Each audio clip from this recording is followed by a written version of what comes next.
Hey there. So it's a Friday of Clean Week. So how do you feel like you did?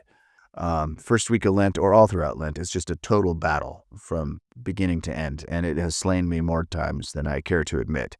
And I'm not a young man anymore. Um, Today something happened. Like literally at 4:01, I get off work at 4 o'clock. At 4:01, I got three messages. Two from lawyers. I have stuff going on in my life. Two for lawyer one, lawyer two, actually three lawyers. The third one is technically a lawyer, and it was somebody who was related to the whole thing. And then what else? There was something else. Oh, yeah, and then a possible health emergency. At 4:01, four different messages came in at the same time with crises that needed to be dealt with. I'm like, boom, it's Friday. I'm done. I'm going to go, make dinner. I mean, that was the plan. I was going to go for a prayer walk, and then I was going to go grocery shopping for vegetables, of course. And then kaboom, all four. And here's why this has been a good week for me, because normally something like that would slay me. I'm like, Lord, I'm trying to pray. I want to go on a prayer walk. Why can't I do that? What's with all these problems? I don't know. I mean, I do know exactly. I'm trying not to get too sentimental here and waste too much time. But Lent for me is about surrender. And I've surrendered, man. And I am at peace. I have the weight of the world on me, but I'm at peace. Ish.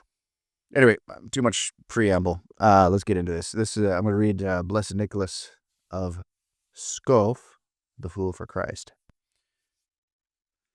Blessed Nicholas of Pskov lived the life of a holy fool for more than 3 decades. Long before his repose, he acquired the grace of the Holy Spirit and was granted the gifts of wonderworking and prophecy. During his lifetime, the residents of Pskov called him Mikula, Mikola, or Nikola, the Fool, and revered him as a saint, even calling him Saint Mikula, or Saint Fool. In February 1570, after a devastating campaign against Novgorod, Tsar Ivan the Terrible decided to attack Pskov, suspecting the inhabitants of treason. As the Pskov Chronicle relates, the Tsar came with great ferocity, like a roaring lion, wanting to tear innocent people apart and shed much blood. On the first Saturday of Great Lent, the whole city prayed to be delivered from the Tsar's wrath. Hearing the bell ring for Matins in Pskov, the Tsar's heart was softened when he read the inscription on the 15th century wonderworking Liubyatov Tenderness Icon of the Mother of God in the Monastery of Saint Nicholas. The Tsar's army was at the time. "Be merciful," he told his soldiers. "Blunt your swords upon the stones, and let there be an end to killing."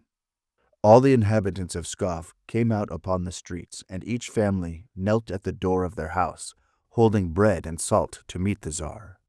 On one of the streets, Blessed Nicholas ran toward the Tsar astride a stick as if he were riding a horse, and cried out, "Ivanushko, Ivanushko, eat our bread and salt, but not the blood of Christians."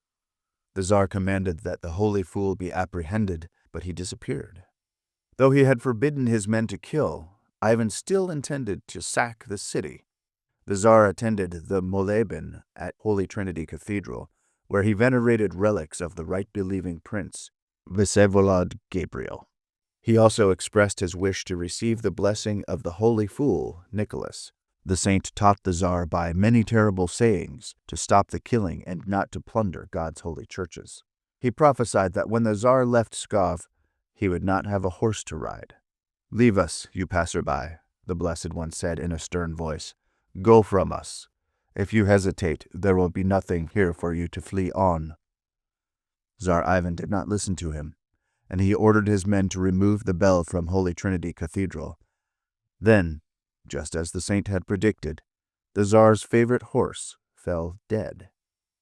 Blessed Nicholas invited the Tsar to visit his cell under the bell tower. When the Tsar arrived at the saint's cell, Nicholas said, "Come in and accept a drink of water from us. There is no reason why you should shun it." Then the holy fool offered the Tsar a piece of raw meat. "I am a Christian, and I do not eat meat during Lent," Ivan objected. "But you drink human blood," Nicholas replied. Frightened by the fulfillment of the saint's prophecy and denounced for his wicked deeds, Ivan ordered a stop to the looting and fled from the city. The Oprichniki, witnessing this, wrote, "The mighty tyrant departed, beaten and shamed, driven off as though by an enemy. Thus did a worthless beggar terrify and drive off the Tsar with his multitude of 1,000 soldiers." Blessed Nicholas fell asleep in the Lord on February 28, 1576, and was buried at Holy Trinity Cathedral in the city he had saved. Such honors were granted only to the Pskov princes, and later on to hierarchs. The local veneration of the saint began 5 years after his death, in the year 1581, when Pskov was besieged by the soldiers of the Polish king Stephen Báthory. The Mother of God appeared to the blacksmith Dorotheos, together with a number of Pskov saints praying for the city. Among these was Blessed Nicholas, according to an account concerning the Pskov protection icon of the Mother of God. At Holy Trinity Cathedral, the relics of Blessed Nicholas of Pskov are still venerated, for by feigning foolishness he was shown as a glorified citizen of the heavenly Jerusalem. He also turned the Tsar's power from wrath to mercy.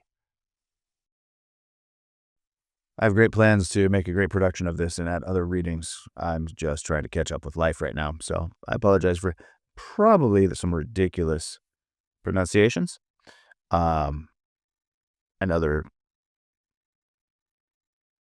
failures to conform to the form of narration.